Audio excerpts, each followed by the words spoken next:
কিছু অচেনা মানুষ থাকে যারা ধীরে ধীরে চেনা হয়ে যায়। নাম না জানা, মুখ না দেখা, তবুও মনের খুব কাছে চলে আসে।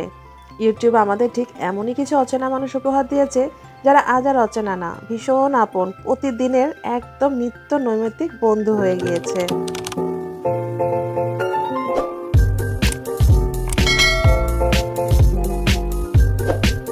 আমরা সবাই ইউটিউবে নতুন, কেউ কাউকে আগে চিনতামও না, একজন আরেকজনের নামও জানতাম না, কিন্তু আজকে দেখো, একটা ভিডিও, কয়েকটা কথা আর কিছু সত্যিকারের অনুভূতি আমাদের সবাইকে কত কাছাকাছি এনে দিয়েছে।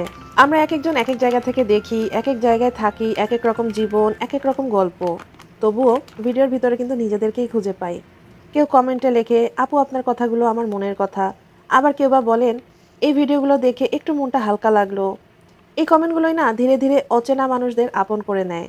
কখন যে শুধু ভিডিও থেকে পরিচিত হয়ে গেলাম আর পরিচিত থেকে আপন, সেটা নিজেও বুঝতে পারিনি। এখানে কেউ কারো রক্তের সম্পর্ক নেই, তবুও মন খারাপ হলে সবার আগে এই কমেন্টগুলোই চোখে পড়ে। একটু ভালো কিছু হলে সবার আগে এখানেই শেয়ার করতে ইচ্ছা করে। অনেকেই কিন্তু ভিডিও দেন আপুরা, একদিন, 2 দিন, 3 দিন যদি কেউ ভিডিও না দেয় তখন কিন্তু অনেকটাই চিন্তায় পড়ে যায়, ওই আপুটা ভিডিও দিল না কেন, কি হয়েছে। আবার যদি 3 দিন পরেও সেই আপুটা ভিডিও দেয়, তাকে কিন্তু প্রথমেই কমেন্টসে জিজ্ঞেস করা হয়, আপু এতদিন ভিডিও দেননি কেন, কেমন আছেন। আসলে ইউটিউব আমাদের শুধু ভিডিও বানানো শেখায়নি, এটা আমাদের শিখিয়েছে অচেনা মানুষদের আপনও হতে। শুধু একটু সময়, একটু সত্যিকারের অনুভূতি লাগবে। আসলে এই পরিবারটা হয়তো অনেক ছোট, কিন্তু একদমই সত্যি। এই ভালোবাসা, এই সাপোর্ট আমাদের এগিয়ে নিয়ে যাওয়ায় সাহস দেয়।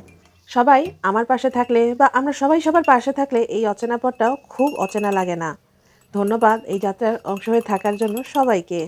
আসসালামু আলাইকুম বন্ধুরা, সবাই কেমন আছেন? যে যেখান থেকে দেখছেন সবাইকে অনেক অনেক ভালোবাসা।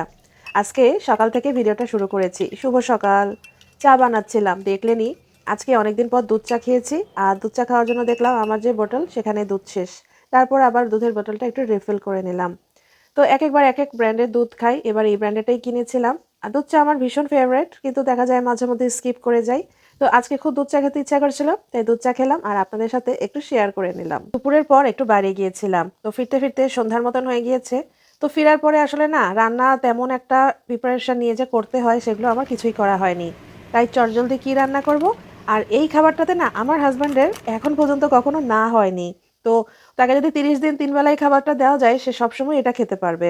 যদিও আমার খুব একটা পছন্দ নয়, তারপরও যেহেতু চটপট ঝটপট হয়ে যাবে, আমার হাজব্যান্ডেরও পছন্দ। আসলে আমরা বউরা না সেই রান্নাটাই করি যেটা আমাদের স্বামীরা বা সন্তানরা পছন্দ করে। অনেক সময় নিজের রান্নাগুলাকেও কিন্তু স্কিপ করে যাই, যে থাক আবার রান্না করব নিজের জন্য, অথচ অন্যরা যেটা খেতে চায় সেটা কিন্তু আমরা একদম আলসেমি লাগলে উঠে গিয়ে রান্না করে ফেলি। তো যাই হোক, আমার হাজব্যান্ডের জন্য আজকে আমি করব খিচুড়ি। তো এখনো হালকা হালকা শীত আছে, তাই আমি একটু ওই যে ঢালঢালা পাতলা খিচুড়ি বলে না, ওই খিচুড়িটা করব। মানে তার মধ্যে কিন্তু আমি আবার সবজিও দিয়েছি, ফুলকপি, নতুন আলু, গাজর, পেঁয়াজ সবকিছু দিয়েই আমি সবজি খিচুড়িটা করছি।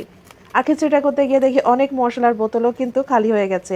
তো রোজার আগে আগে যেহেতু বোতলগুলোকেও আমি একটু রিফিল করে নিচ্ছিলাম। প্রয়োজন মতন বোতলে মশলাগুলোকে রিফিল করার পর বাকি যে মশলাগুলো রয়ে গিয়েছিল প্যাকেটে, সেগুলো কিন্তু আমি আবার সুন্দর করে সিল করে দিয়েছি।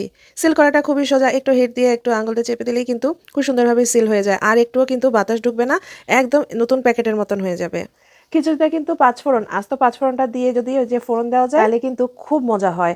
আর আমি পেঁয়াজ কিন্তু তেল এভাবে দিচ্ছি না, আমি কিন্তু আস্ত আস্ত কিছু পেঁয়াজ দিয়েছি, সেগুলো কিন্তু আগেই খিচুড়ির সাথে আমি বসিয়ে দিয়েছি। আর এই তো খিচুড়ি রান্না তো আমরা মোটামুটি সবাই জানি, সব মশলা টশলা দিয়ে একটু কষিয়ে তারপরে আমি আজকে একটু অন্যভাবে করছিলাম। আমি চাল ডালটা আগে একটু মানে বয়েলড হতে বসিয়ে দিয়েছি, হলুদ মরিচ লবণের গুঁড়া দিয়ে। তারপরে আমি বাকি মশলা তেলে ফোড়ন দিয়ে কষিয়ে তারপরে খিচুড়িটা আজকে করছি। অন্য সময় করি কি, তেলে ফোড়ন দিয়ে একবারে চাল ডাল নেড়ে চেড়ে একবারে চড়িয়ে দিই। আজকে একটু অন্যভাবে করলাম, আর এটা কিন্তু খেতে বেশি মজা লেগেছে।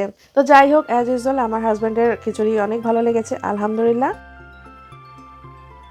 এখন পর্যন্ত আমার ভিডিওটি যারা যারা দেখছেন সব বন্ধুদেরকে একটু রিকোয়েস্ট করব, প্লিজ আমার ভিডিওর কোনো অংশ যদি ভালো লেগে যায় বা কোনো কথা যদি আপনাদের জীবনের সাথে মিলে যায় বা যদি মনে করেন কোনো উপকারে লাগতে পারে কোনো অংশ, প্লিজ আমার চ্যানেলটিকে একটু সাবস্ক্রাইব করে দিন নতুন বন্ধুরা।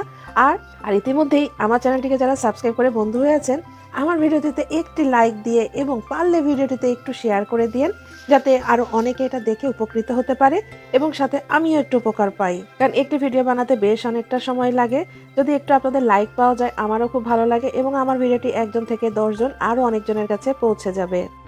তো আমার ভিডিওটি অনেক ছোট, আমি একদম অল্প একটি ভিডিও শেয়ার করছি, কারণ আমি গতকালকে বের হয়েছিলাম যেহেতু বাসায় ছিলাম না।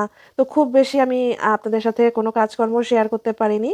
তাই আমি বাসা থেকে বের হওয়ার পর যে অংশগুলো সেগুলো আর শেয়ার করতে পারিনি। বাসায় ফিরে আমি যা কাজ করেছি সেটাই আপনাদের সাথে শেয়ার করলাম। আসলে অফ ক্যামেরায় কিন্তু আমরা আরো অনেক টুকটাক কাজ করে নিই যেগুলো আর শেয়ার করা হয় না। আসলে অফ ক্যামেরায় না আরো অনেক কিছুই কাজ করে ফেলেছিলাম। যেহেতু তাড়াতাড়ি একটু ব্যাপার ছিল, ক্যামেরা অন করে করতে গেলে কিন্তু ৫ মিনিটের কাজ ১৫ মিনিট লেগে যায়। তো আমি আর অন করে করতে পারিনি। তো যতটুকু আপনাদের সাথে শেয়ার করতে পেরেছি সেটাই শেয়ার করলাম। আমাদের বাসায় এটা অবশ্য কখনো দেখিনি পাতলা খিচুড়িতে ঘি দেওয়ার নিয়ম, কিন্তু আমার শ্বশুরবাড়িতে দেয়। আমার শাশুড়ি মাকে দেখেছি তাই আমি এই খিচুড়ি নামানোর কিছুক্ষণ আগে একটু ঘি দিয়ে দিই। আর যেহেতু ঘি দিলে কিন্তু ফ্লেভার অনেক সুন্দর হয়। এটা কিন্তু একদম সত্যি কথা। তো খুব ভালো হয়। যারা এখনো দিয়ে দেখেননি দিয়ে দেখবেন, খুব সুন্দর একটা ফ্লেভার হয়। আর এখন যেহেতু ধনেপাতার সিজন, ধনেপাতা তো অবশ্যই দিয়েছি।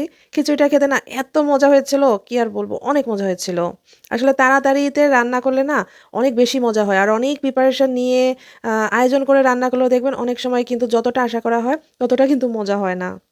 আর এই যে দেখেন রাতে হাসব্যান্ড আসার সময় এত বড় একটা ব্রোকলি নিয়ে এসেছে। মানে ছোট ব্রোকলি হয় না? সেগুলো ৩ টার সমান ১ টা ব্রোকলি। আর আমি কিন্তু বাসায় ব্রোকলি খুবই খাওয়া হয়। ব্রোকলি যে সাতে করে বা নুডলসের সাথে মিক্স করে খাওয়া হয়। তো এই তো আপনাদের সাথে আমি কালকের খুব ছোট একটি ব্লগ শেয়ার করলাম। আশা করি ভালো লাগবে। আর যদি ভালো লেগে যায় প্লিজ আমার ভিডিওটিকে একটু শেয়ার করে দিয়েন আর একটু লাইক দিয়ে দিয়েন। আগামী ভিডিও দেখার আমন্ত্রণ জানিয়ে আজকে এখানেই বিদায় নিচ্ছি। Good night.